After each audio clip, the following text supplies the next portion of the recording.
alive just about of a top 8 finish. Here we go. Sam Davis gets us underway. Johnny Williams underneath this one. Back wearing 12. Gareth Davis had a rest week last week. He needs some support, just about gets on his shoulder now. Thomas Lezana carries Lucy. You know how dangerous he is. Ball in one hand, basketball style. Harlem Globetrotters eat your heart out because the Scarlets have crossed. One chance they've had and they've taken it. Crossed early in the second half, I think it was, or the end of the first half. Can't quite remember last week. I know he crossed for a score.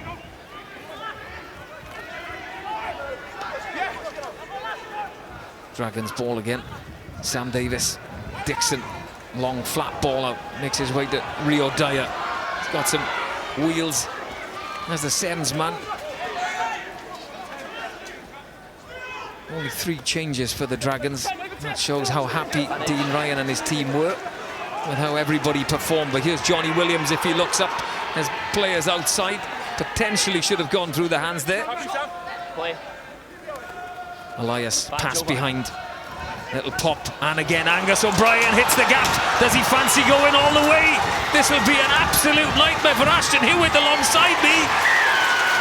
His good friend from Carleon, a former Dragon, crosses. The Scarlets have just crossed once and they cross again.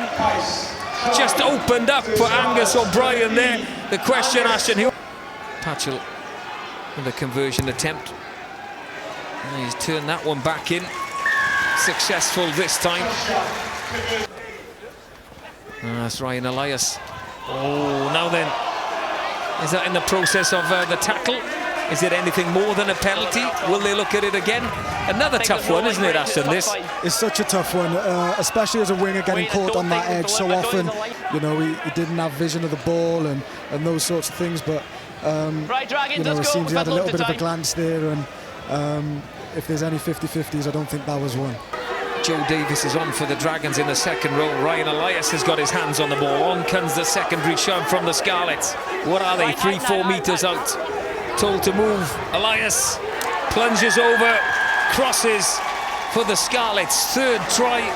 They are still a man down, but they cross for another with 28.5 minutes on the clock.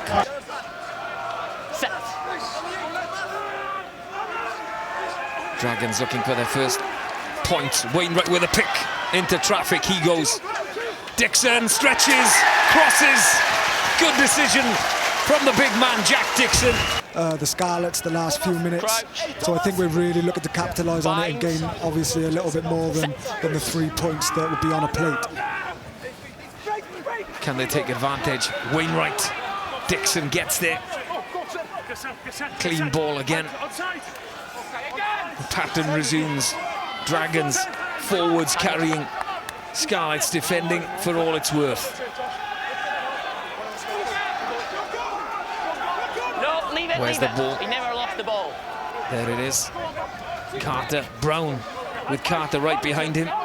Keddy there again. There is space, a little bit of space out wide for Jack Dixon. Bertrand eyes up. Sam Davis to Jordan Williams. Fast feet. Javen Sebastian with a hit. But it's a hit for nothing because Jordan Williams has crossed for the Dragons. Nothing more than they deserve. The first score of the second half goes to that man, Jordan Williams, and to the Dragons. We'll see if Jared Rosser gets the ball here. Solid scrum. There's Rodri Williams. Oh, it's quick hands and Warren's going to waltz in under the sticks for the Dragons. Beautiful move, decoy runners. And we're all square with a simple conversion to come for Sam Davis. That's great to see, you know. Even I was speaking about it at the start of the play, thinking that they're going to go down the 10-12 channel.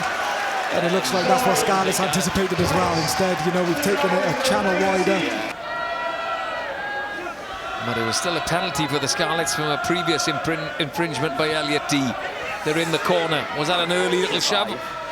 No, that's fine from the Dragons 8, but on comes the shove again. Dab Hughes Who's got the ball there? Rob Evans. Oh, he crashes over through Sam Davis. What was I thinking, saying that momentum was completely with the Dragons, because the Scarlets are back ahead. 22-19 they lead. This is a proper Welsh derby.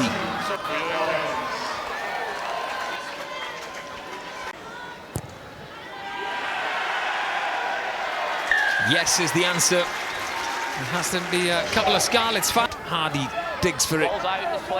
Will Griff-John with a carry. Low chop tackle from Elliot D. Shingler. Where's the ball with Morgan Jones? Big second row replacement with a carry. Switch in play. Initially I thought was going to happen. Dav Hughes with a shift back inside from Will Griff-John. Kieran Hardy, a bit of white line fever there. Tackle! He had supporters on the other side. That's a tackle. Everyone has to release. It's on the deck. Patchell, flat ball out to Baldwin. Gathers and crosses in the corner. Is that game, set and match? I'm not entirely sure, but it certainly is a fifth try for the Scarlets.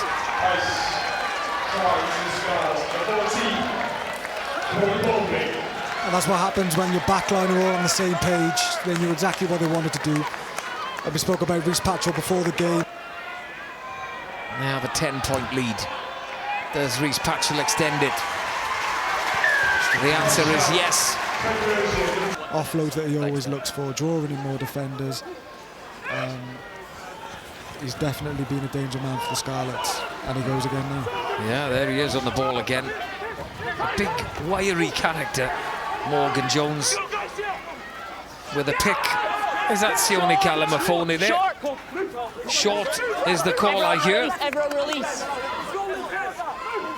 Where is the ball? That's just a pile of bodies there. 30 seconds left in this Welsh derby. Short again. I'm sure the TMO will have another look at it. Sione Kalamafoni might think he scored again from close range. Where's the ball this time? Hardy digs it out. Johnny Williams, long ball again. It's Angus O'Brien out there this time. He's over for a second. That and the ankle tap that stopped Rio Dyer from scoring. An impressive return to Scarlet colours for Angus O'Brien. And it's a sixth try for the Scarlets. It's just far too easy, isn't it? But then you've got the likes of Kalamafoni in the middle of the park against the Scarlets, giving away those penalties, conceding those penalties. Last week the Scarlets didn't capitalise on it, and this week they have. So we've just shot ourselves in the foot, you know, missed our own opportunities, and we've been punished for it. Ashton, it's been a pleasure.